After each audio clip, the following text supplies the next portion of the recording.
والصلاة والسلام على سید المرسلین اما بعد فاعوذ باللہ من الشیطان الرجیم بسم اللہ الرحمن الرحیم پڑھیے الصلاة والسلام علیک یا رسول اللہ وعلی آلک واصحابک یا حبیب اللہ الصلاة والسلام علیک یا نبی اللہ وعلی آلک واصحابک یا نور اللہ۔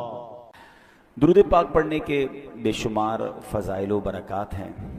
اللہ پاک کے آخری نبی رسول ہاشمی صلی اللہ تعالی علیہ وآلہ وسلم نے نماز کے بعد حمد و ثنا اور درود شریف پڑھنے والے سے فرمایا، دعا مانگ قبول کی جائے گی، سوال کر دیا جائے گا۔ تو پتہ یہ چلا کہ جب بھی نماز سے فارغ ہوں تو اللہ پاک کی حمد و ثنا کر کے، جیسے ہم کہتے ہیں نا الحمدللہ رب العالمین والصلاة والسلام علی خاتم النبیین، یہ کوئی بھی خطبے کے الفاظ جس میں اللہ کی حمد بھی ہو، اللہ کی ثنا بھی ہو، اور اس کے بعد درود پاک پڑھ لیں، یعنی یہ اگر آپ نے نماز کے بعد کام کر لیا اور اب دعا مانگیں تو کیسی قبول ہوتی ہے کہ نبی پاک نے کیا فرمایا کہ دعا مانگ قبول کی جائے گی، سوال کر دیا جائے گا۔ تو یہ خاص پھر قبولیت کا وقت ہو جاتا ہے۔ اور ویسے بھی جمعہ کا دن ہے، آج مبارک دن ہے، اور ہم کوشش کرتے ہیں کہ ہر جمعے کو یہ حدیث پاک ایک بار پھر سن لیا کریں کہ اللہ کے نبی علیہ الصلوۃ والسلام نے فرمایا، جس کا مضمون ہے کہ جو کوئی شخص جمعہ کے دن مجھ پر 200 بار درود پاک پڑھے اس کے 200 برس کے گناہ معاف کر دیے جاتے ہیں۔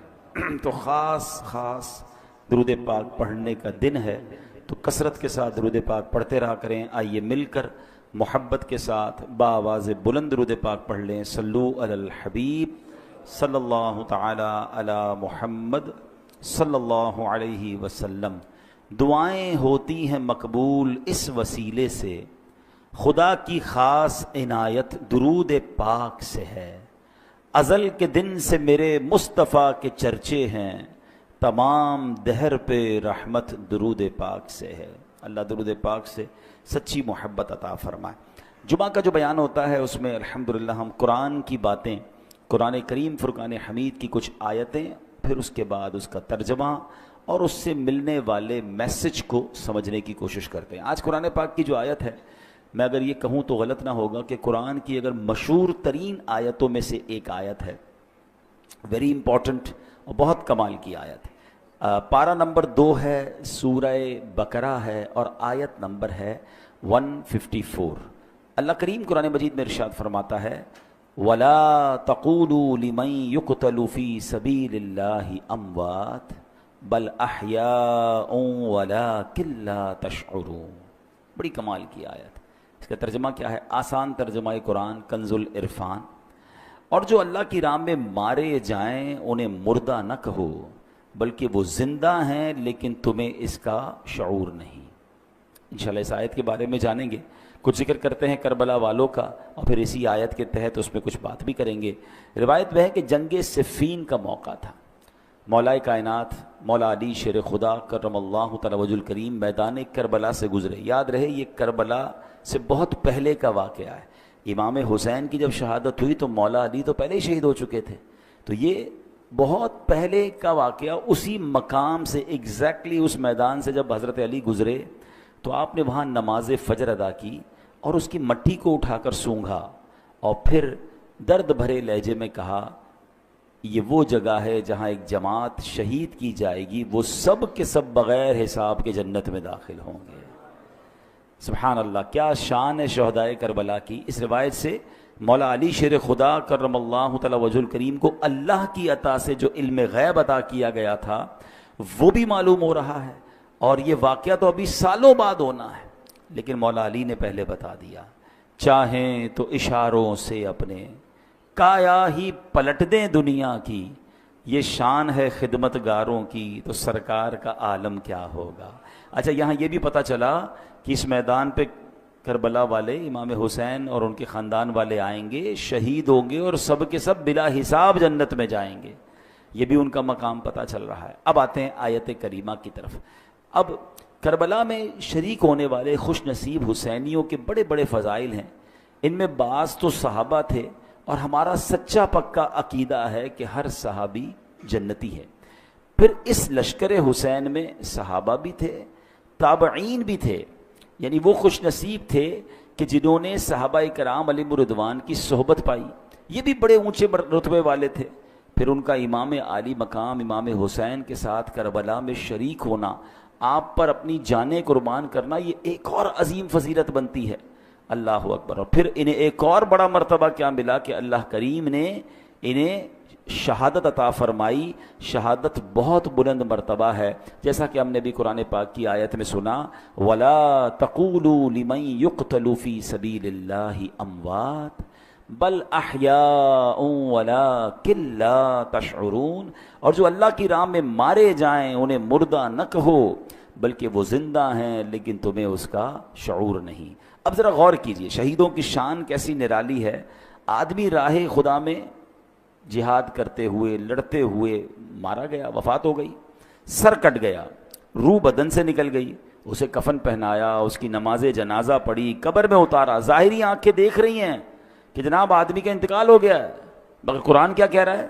فرمایا خبردار یہ شہید ہیں، انہیں ہرگز مردہ نہ کہو بلکہ یہ زندہ ہیں، تمہیں شعور نہیں ہے نا عجیب بات۔ بھائی آنکھیں کہ دیکھ رہی ہیں کہ انتقال ہو گیا ہے، کفن پہنایا، جنازہ ہوا، قبر میں اتار دیا، بلکہ ایک اور قرآن کی آیت میں کیا ارشاد ہوتا ہے، وَلَا تَحْسَبَنَّ الَّذِينَ قُتِلُوا فِي سَبِيلِ اللَّهِ أَمْوَاتًا۔ قرآن کہتا ہے جو اللہ کی راہ میں شہید کیے گئے ہرگز انہیں مردہ خیال نہ کرنا۔ اللہ اکبر، یعنی کہنا تو دور کی بات ہے، اپنے دل میں بھی شہید کو مردہ بھی سوچنا بھی نہیں ہے۔ دو آیتیں یاد رکھیے کہ ایک جگہ کہا کہ انہیں مردہ نہ کہو، یہ زندہ ہیں، تمہیں شعور نہیں ہے۔ دوسری جگہ فرمایا ان کے بارے میں مرنے یعنی موت کا، یعنی یہ مردہ ہو گئے، اس بات کا خیال بھی دل میں نہیں لانا ہے۔ اللہ اکبر۔ کیوں؟ کیونکہ یہ دنیا سے چلا گیا ہے، اللہ پاک کے ہاں اب بھی زندہ ہے، اسے رزق دیا جاتا ہے۔ اب ذرا آگے چلتے ہیں۔ ڈاکٹر اقبال نے ایک سمجھ لے کہ بہت پیاری تشریح زندگی کی ہے۔ وہ لکھتے ہیں، برتر از اندیشہ سود و ضیاء ہے زندگی، ہے کبھی جاں کبھی تسلیم جاں ہے زندگی۔ مطلب کیا ہے کہ یعنی زندگی نفع و نقصان سے بڑھ کر کوئی چیز ہے، سانسیں لیتے رہنا بھی زندگی ہے اور اللہ پاک کے نام پر سر قربان کر دینا بھی زندگی ہے۔ موت کو سمجھے ہیں غافل اختتام زندگی، موت کو سمجھے ہیں غافل اختتام زندگی، ہے یہ شام زندگی صبح دوام زندگی۔ یعنی یہ غافل لوگ سمجھیں کہ بھئی موت ہو گئی تو زندگی ختم ہو جائے گی، نہیں، بلکہ موت زندگی کا اختتام نہیں ہے۔ ہاں، موت ایک موڑ ہے جہاں سے بندہ فانی زندگی سے نکل کر دائمی اور حقیقی زندگی کا آغاز کرتا ہے، اور یہی ہمارا عقیدہ ہے۔ ہم اس دنیا میں ایک فانی زندگی گزارنے آئے ہیں، اصل تو جو دائمی ہماری زندگی ہے، ہمیشہ رہنے والی زندگی ہے، جو لمبا عرصہ رہنا ہے، وہ تو آخرت کا ہے۔ یہاں تھوڑا ٹائم آئے ہیں۔ پرابلم پتہ ہی کیا ہے کہ ہم اس تھوڑے ٹائم کی فکر زیادہ کر رہے ہیں اور جو بڑا ٹائم ہے اس کی فکر چھوڑ دی ہے۔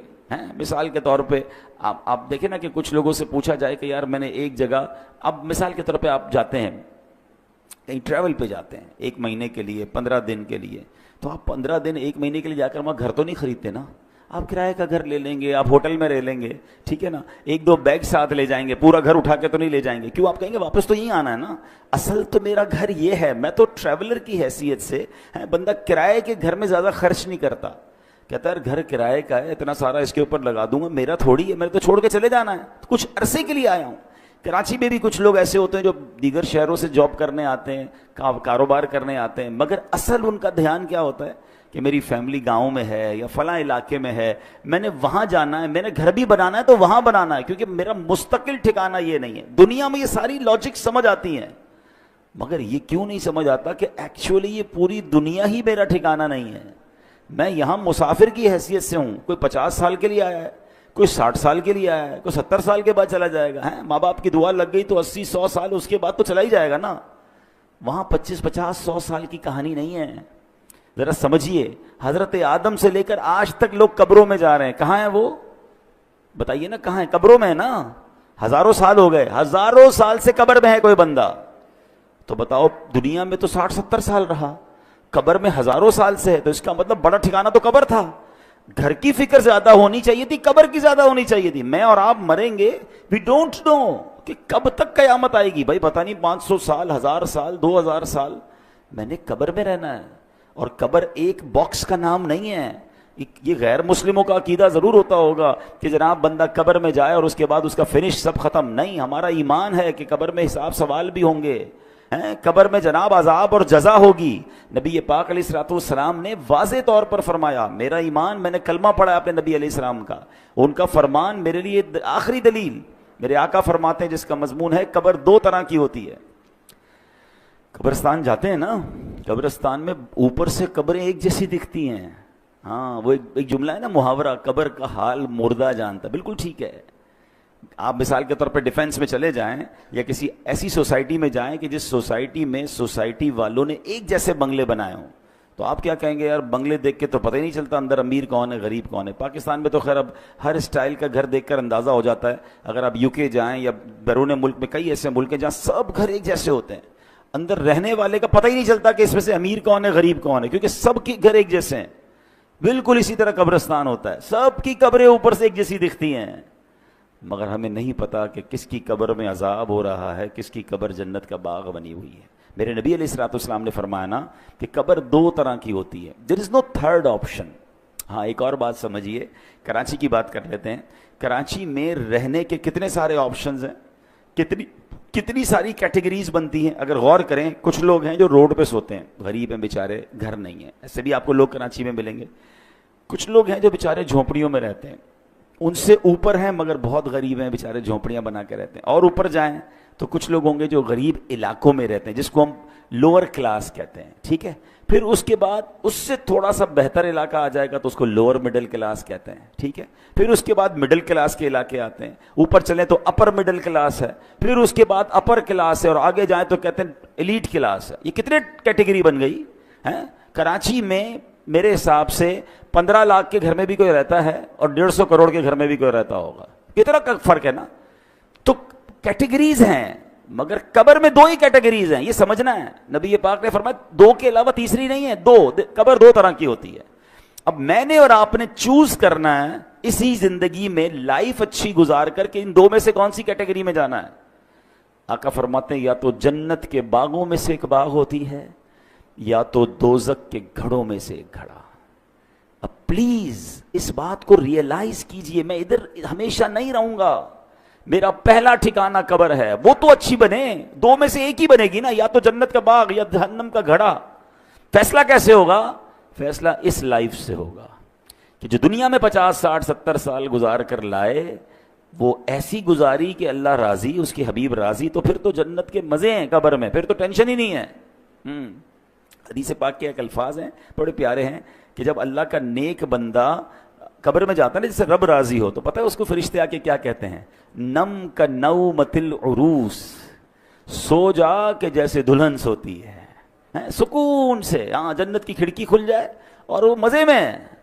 لیکن اللہ جس سے ناراض ہوا، نبی پاک علیہ الصلوۃ والسلام کی احادیث میں مضمون ملتا ہے. میرے آقا نے نا دونوں ہاتھ ملا کر بتایا کہ بے نمازی کو قبر ایسے دبائے گی کہ اس کی پسلیاں ٹوٹ پھوٹ کر ایک دوسرے میں پیوست ہو جائیں گی. آج کل عید کے دنوں میں یا کبھی دوست کوئی ملے ذرا جاندار قسم کا، زور سے دبا دے تو چیخ نکل جاتی ہے. تو جب قبر دبائے گی نا تو نبی پاک نے یہ فرمایا. اب یہ تو صرف بے نمازی کی سزا ہے. سود خور ہے، ظلم کرنے والا ہے، قتل کرنے والا ہے، زیادتی کرنے والے ہیں، اللہ کو ناراض کرنے والے کام چھوڑ دیں. ہم یار ہمیشہ نہیں رہیں گے، اس بات کو سمجھ جائیں. میں پھر یہ شعر سناتا ہوں، کیا کمال کی بات ہے، اللہ کرے سمجھ آ جائے. موت کو سمجھے ہے غافل اختتام زندگی، ہے یہ شام زندگی صبح دوام زندگی. اصل زندگی تو اس زندگی کے بعد شروع ہونی ہے. میں اور آپ یہاں پر آئے پھر کیوں ہیں بھائی؟ ہم ایک ٹیسٹ دینے آئے ہیں. Please try to understand. آپ سب نے ٹیسٹ دیے ہوں گے. آپ میں سے کوئی اسکول کا ٹیسٹ دیا ہوگا، کسی نے مدرسے کا دیا ہوگا، کسی نے کالج کا دیا ہوگا. ٹیسٹ روم میں ہمارا فوکس کیا ہوتا ہے؟ پیپر ٹھیک ہو جائے. کوئی اور کام نہیں کرتے. ادھر جا کے کوئی سوتا نہیں ہے تکیہ لے کے کہ بھائی چلو 3 گھنٹے کا پیپر ہے، 2 گھنٹے سو جاؤں اور اس کے بعد آدھا گھنٹہ کھیل کود کر لوں، آخری آدھا گھنٹہ دیکھ لوں گا، اتنی دیر میں تو گھنٹہ بچ جائے گا، چلو بھائی پیپر واپس کرو. ایگزیکٹلی زندگی ایسی ہی ہے. اور میں نہیں کہہ رہا میں قرآن کی آیت سناؤں گا، اور تقریباً وہ آیت سناؤں گا جو آپ سب نے کئی بار سنی ہوگی. وہ کون سی آیت ہے؟ اللہ قرآن میں فرماتا ہے الذی خلق الموت والحیات لیبلوکم ایکم احسن عملا. کچھ سنی لگ رہی ہے نا، یہ سورہ ملک میں آیت ہے. اللہ کیا فرماتا ہے؟ ہم نے موت اور زندگی کو اس لیے پیدا کیا کہ دیکھیں تم میں سے کون اچھے عمل کر کے آتا ہے. یعنی اٹ مینس مجھے اور آپ کو بھیجا گیا ہے، اور اب واپس جب جائیں گے نا تو پھر چیک کیا جائے گا کہ کون اچھے عمل کر کے لایا. دیٹ از دا ریزن، اس لیے آیا ہوں میں یہاں پر. نہیں مگر یہاں تو قبر کی فکر ہی ختم. موت کی تو بات ہی کوئی نہیں کرتا نا. مرنے کی بات نہ کرو بھائی، کوئی اور بات کرو. پلاننگ بتاؤ اگلے 5 سال بعد کیا کرنا ہے، 10 سال بعد کیا کرنا ہے، اگلا فیوچر کیا ہوگا، دنیا میں کیا دیکھنا ہے. اچھا میرے اللہ نے دنیا بھی بڑی اچھی بنائی ہے. ہمیں دنیا میں انجوائے کرنے سے منع نہیں کیا، ہمیں کھانے پینے گھومنے پھرنے فیملی کو ٹائم دینے سے منع نہیں کیا، مگر اس میں کنڈیشن ایک ہی رکھی گئی ہے، یہ سب کام کرنے ہیں حرام کام سے بچ کر. بچوں کو کھلائیں، اس کا ثواب ہے. فیملی پہ خرچ کریں، اس کا ثواب ہے. بچوں کو خوش کریں، اس کا ثواب ہے. اپنے دوستوں کو کھانا کھلائیں، اس کا بھی ثواب رکھا گیا. مگر نیت کیا ہے؟ تفاخر کی، غرور کی، پراؤڈ کی، لوگوں پر روب جمانے کی نہیں. نیت اللہ کی رضا. پھر اس کے بعد حرام کام اس میں ایڈ کر دیتے ہیں ہم. بچوں کو کھلاتے کھلاتے بچوں کو حرام جگہ پہ لے جاتے ہیں. بچوں کو خوش کرتے کرتے ان کو سنیما لے جاتے ہیں. خوش کریں نا، کس نے بنا کیا ہے، لیکن حرام چیزوں سے بچیں. تو ایسی بہت ساری ڈیٹیل ہے، لیکن میں نے بس چلے، میرا موضوع چونکہ آج شہید ہے، لیکن بات چلی تو میں اس طرف لے گیا کہ مجھے اور آپ کو بھی جس طرح دنیا میں اپنے گھر کی فکر ہے، جس طرح دنیا میں رہنے کے کل کیا ہوگا، سال بعد کیا ہوگا، 5 سال بعد کیا ہوگا، سوچتے رہتے ہیں.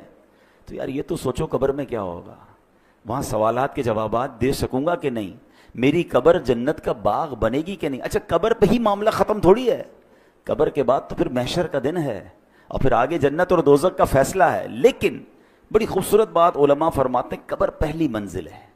جو ادھر کامیاب ہو گیا نا وہ آگے بھی کامیاب، یعنی پہلا ٹیسٹ پاس ہو گیا ہے تو آگے بھی خیر ہے. ادھر ہی پھنس گیا. حضرت عثمان غنی رضی اللہ تعالیٰ عنہ کتنی عظیم ہستی ہیں. آپ عشرہ مبشرہ میں سے ہیں، ذوالنورین ہیں، قطعی جنتی ہیں. نبی پاک سے کئی بار جنت کی بشارت سنی ہے. مگر جب قبرستان جاتے تھے نا تو زارو کتار روتے تھے، داڑھی آنسوؤں سے تر ہو جاتی تھی. تو کسی نے کہا آپ کے سامنے محشر کا ذکر ہوتا ہے، آپ نہیں روتے، جہنم کا ذکر ہوتا ہے، اتنا نہیں روتے، لیکن آپ جب قبرستان جاتے ہیں تو بہت روتے ہیں. تو کمال کی بات فرماتے قبر ہی پہلی منزل ہے. جو ادھر کامیاب ہو گیا وہ آگے بھی کامیاب ہو گیا. تو please try to prepare beautiful grave for you. اپنی بہترین قبر بنانے کی کوشش کرنی ہے. وہ پیسوں سے نہیں ہوگی کہ میں کہوں بھائی میرے مرنے کے بعد ماربل والی قبر بنا دینا. آپ ماربل نہیں، سونے کی قبر بنا لیں. اگر اللہ ناراض ہے تو اندر عذاب ہو رہا ہوگا. باہر کا قبر کا کوئی کمال نہیں ہے، اندر کی کہانی اور ہے. اللہ کرے یہ بات مجھے بھی سمجھ آ جائے، یہ بات آپ کو بھی سمجھ آ جائے. اب امام حسین رضی اللہ تعالیٰ عنہ کی بات چل رہی ہے، شہیدوں کی بات چل رہی ہے. حضرت زید بن ارقم رضی اللہ تعالیٰ عنہ، شہید زندہ ہوتا ہے نا. اب ذرا سنیے گا واقعہ، میں امام حسین کا واقعہ سنانے لگا ہوں. صحابی رسول حضرت زید بن ارقم کہتے ہیں جب یزیدی لشکر نے ظلم پہ ظلم ڈھایا کہ امام علی مقام کے سر انور کو معاذ اللہ جب نیزے پر اٹھا لیا گیا، شہید کر کے سر مبارک کو معاذ اللہ کٹ کر کے اب نیزے پر اٹھا کر اسے گلی گلی لیے پھرتے تھے. اللہ اکبر. وہ سمجھتے تھے کہ ہم ان کو معاذ اللہ ان کی عزت ختم کر رہے ہیں، بلکہ یہ نیزے پر سر مبارک کو لے کر گھومنا بھی ان کی عزتوں کو بڑھا رہا تھا. کیا خوبصورت بات شاعر لکھتے ہیں نا، سر شہیدان محبت کے ہیں نیزوں پر بلند، اور اونچی کی خدا نے قدر و شان اہل بیت. تو وہ کہتے ہیں کہ جب میں نے دیکھا کہ امام حسین کے سر کو لے جایا جا رہا ہے تو میں اپنے مکان کے اوپر والے حصے میں تھا، بالا خانے میں تھا. تو بدبخت یزیدی جب حضرت امام حسین کے سر انور کو لے کر جا رہے تھے نا، تو میں نے امام حسین کے منہ مبارک سے یعنی سر سے تلاوت کی آواز سنی، اور آپ یہ آیت پڑھ رہے تھے سورہ کہف کی، ام حسبت ان اصحاب الکہف والرقیم کانوا من آیاتنا عجبا. کیا تمہیں معلوم ہوا کہ پہاڑی، غار اور جنگل کے کنارے والے وہ ہماری نشانیوں میں سے ایک عجیب نشانی تھے. اللہ اکبر. عبادت ہو تو ایسی ہو، تلاوت ہو تو ایسی ہو، سرے شبیر تو نیزے پہ بھی قرآن سناتا ہے. یہاں امام حسین کے چاہنے والوں کو ایک میسج بھی ہے کہ میرے امام تو تلوار پر نیزے پر بھی قرآن پڑھتے تھے، اور آج پنجتن کے غلام کہلانے والوں کو کیا قرآن پڑھنا آتا ہے؟ اور پھر آتا ہے تو پڑھتے کتنا ہے؟ ایسا نہ کریں۔ حسینی طریقہ یہ ہے کہ ہم روز جو ہے قرآن پاک کی تلاوت کریں۔ عرب کے کسی عقل مند نے بڑی پیاری بات کہی، لکھتا ہے ان الناس یعیشون و یموتون لیکن الشہداء یعیشون و یعیشون، کہتے ہیں انسان جیتے رہتے ہیں پھر مر جاتے ہیں، مگر شہید جیتے ہیں پھر شہید ہو کر ہمیشہ کی زندگی کو پا لیتے ہیں۔ تو شہیدوں کا مرتبہ تو بڑے کمال کے ہیں، اللہ اکبر۔ علماء کہتے ہیں کہ شہید کیوں کہا جاتا ہے، لفظ شہید کیوں کہا جاتا ہے، تو کہا کیونکہ شہید زندہ ہوتا ہے اور اس کی روح ہمیشہ حاضر رہتی، کیونکہ شہید کے جو لفظی معنی ہے نا وہ ہے حاضر کے، ٹھیک ہے، حاضر، موجود، گواہ، یہ شہید کے ایگزیکٹلی معنی ہے۔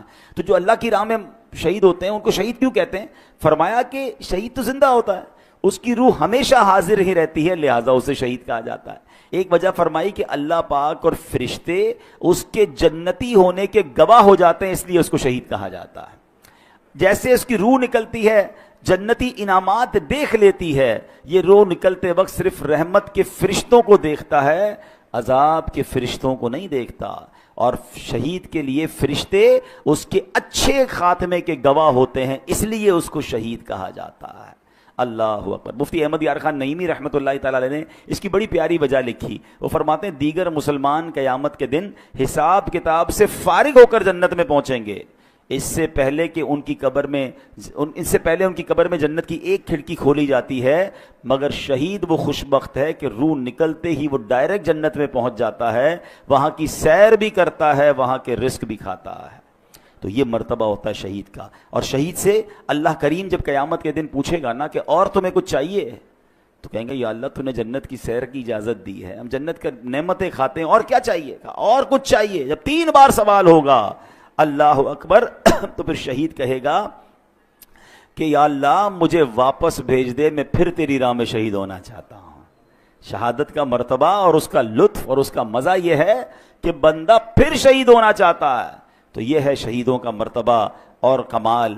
اے میرے پیارے اسلامی بھائیوں، اب نبی پاک علیہ الصلوۃ والسلام ایک بار منبر پر خطبہ ارشاد فرما رہے تھے۔ ایک صحابی حاضر ہوئے، یا رسول اللہ صلی اللہ علیہ وسلم، اگر میں ثواب کی امید پر راہ خدا میں لڑوں، بہادری بھی دکھاؤں، پیٹھ پھیر کر نہ بھاگوں، آخر شہید ہو جاؤں، تو کیا میرے سارے گناہ بخش دیے جائیں گے؟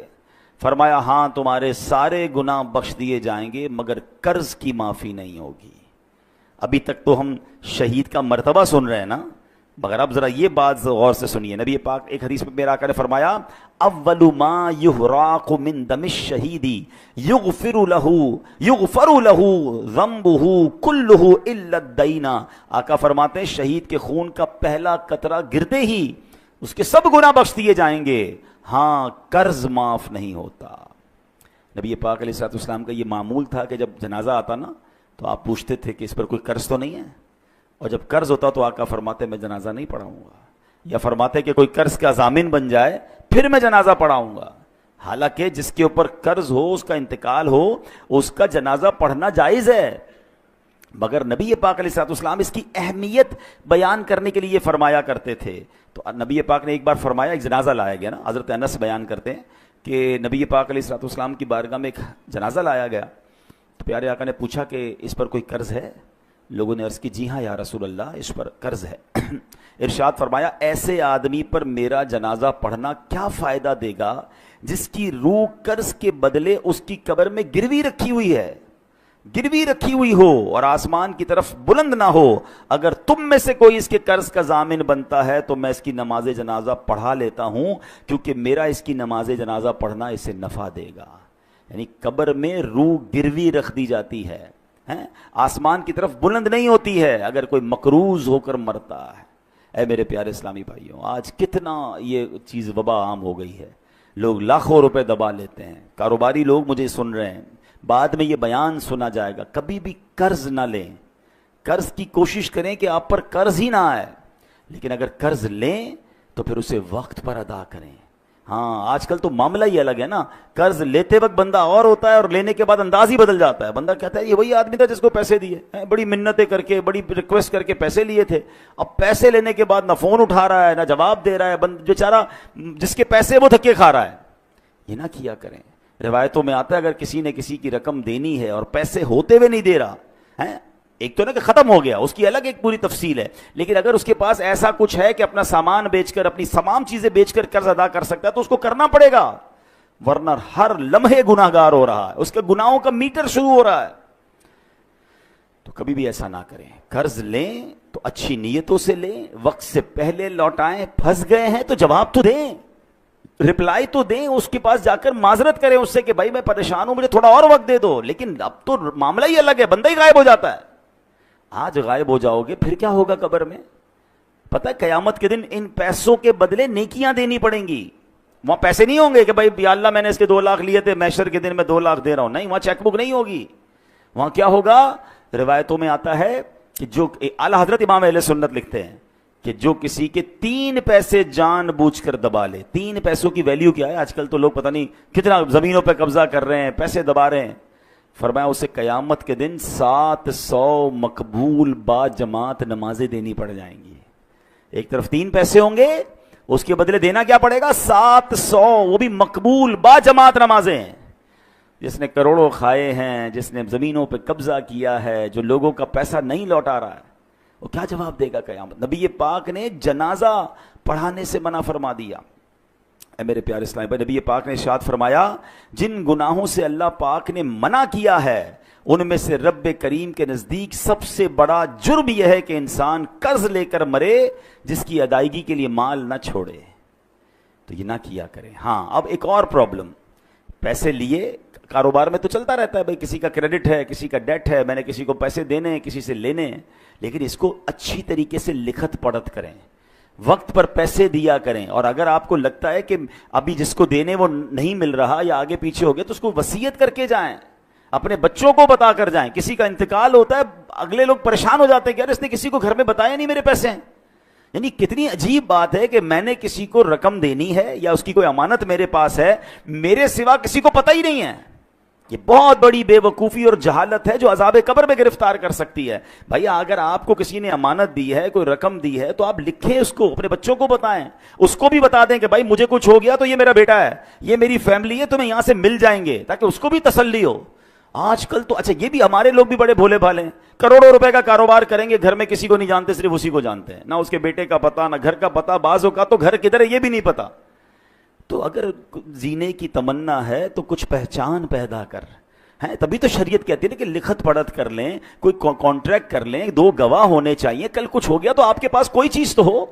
یہاں ہماری بھی غلطی ہوتی ہے، لیکن بالخصوص ان لوگوں کو سوچنا چاہیے کہ جن پر لوگوں کا آتا ہے اور انہوں نے دینے کا انتظام پراپر نہیں کیا، کیونکہ ہم تو چلے جائیں گے. ابھی میں نے بہت تفصیل سے بتایا کہ قبر کتنی بڑی ہماری منزل ہے. قبر میں اگر ہم عذاب سے بچنا چاہتے ہیں تو اپنے اوپر قرض چھوڑ کر نہ جائیں، اور اگر قرض چھوڑ کر جائیں تو اس کی وصیت ہو، اس کا انتظام ہو، اس کی سب سے پہلے دیکھیں نا، میت کے انتقال کے بعد شریعت کا حکم کیا ہے کہ اس کا مال ورثاء میں بعد میں تقسیم ہوگا، پہلے اس کا قرض ادا کیا جائے گا.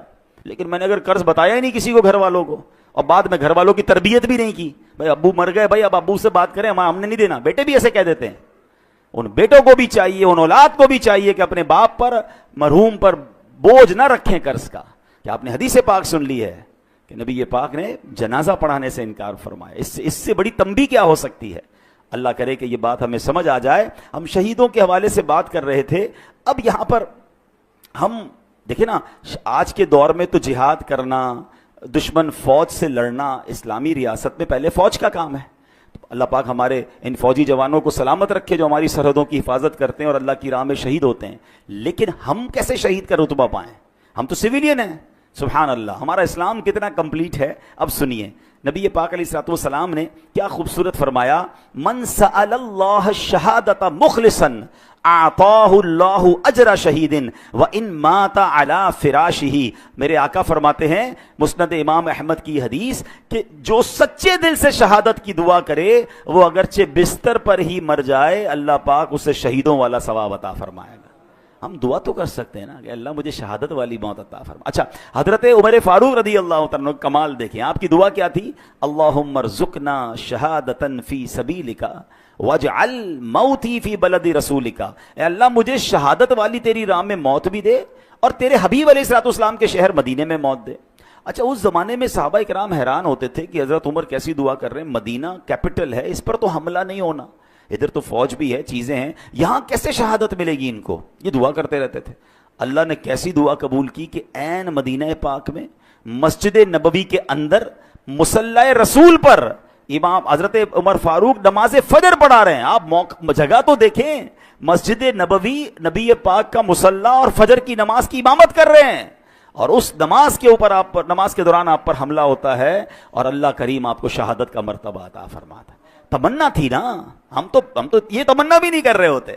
تو شہید, اگر شہادت کا رتبہ, ہم دعا کریں اللہ سے, اللہ پاک کریم ہے, ہمیں موقع مل سکتا ہے. اسی طرح بہت خوبصورت ایک حدیث ہے, حضرت عبداللہ ابن عمر سے روایت ہے کہ رسول ذیشان مکی مدنی سلطان صلی اللہ علیہ وسلم نے فرمایا, جو چاشت کی نماز پڑھے, ہر مہینے 3 روزے رکھا کرے, سفر ہو یا حضر, یعنی سفر میں ہو یا گھر پہ ہو, کسی حال میں بھی نماز وتر نہ چھوڑے, اس کے لیے شہید والا ثواب لکھ دیا جاتا ہے. تو یہ 3 کام غور کر سن لیں کہ چاشت کی نماز. اچھا اشراق اور چاشت بہت پیاری نمازیں ہیں, بڑے اس کے فضائل ہیں, اور یہ ہم کب پڑھ سکتے ہیں؟